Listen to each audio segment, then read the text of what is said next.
شروع اللہ کا نام لے کر جو بڑا مہربان نہایت رحم والا ہے۔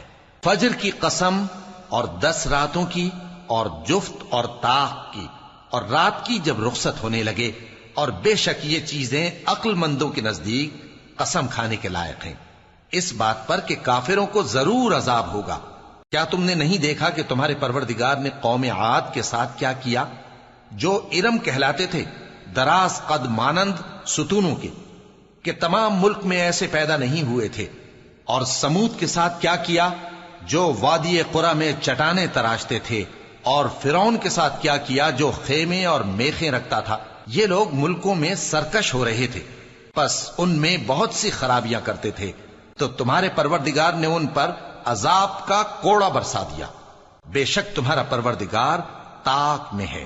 مگر انسان عجیب مخلوق ہے کہ جب اس کا پروردگار اس کو آزماتا ہے کہ اسے عزت دیتا اور نعمت بخشتا ہے تو کہتا ہے کہ میرے پروردگار نے مجھے عزت بخشی، اور جب دوسری طرح آزماتا ہے کہ اس پر روزی تنگ کر دیتا ہے تو کہتا ہے کہ میرے پروردگار نے مجھے ذلیل کیا۔ یوں نہیں، بلکہ تم لوگ یتیم کی خاطر نہیں کرتے، اور نہ مسکین کو کھانا کھلانے کی ترغیب دیتے ہو، اور میراث کے مال کو سمیٹ کر کھا جاتے ہو، اور مال کو بہت ہی عزیز رکھتے ہو۔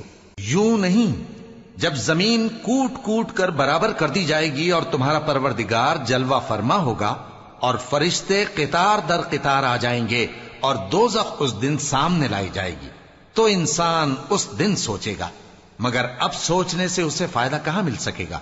کہے گا کاش میں نے اپنی اس زندگی کے لیے کچھ آگے بھیجا ہوتا، تو اس دن نہ کوئی اللہ کے عذاب کی طرح کا عذاب دے گا اور نہ کوئی اس کے جکڑنے کی طرح جکڑے گا۔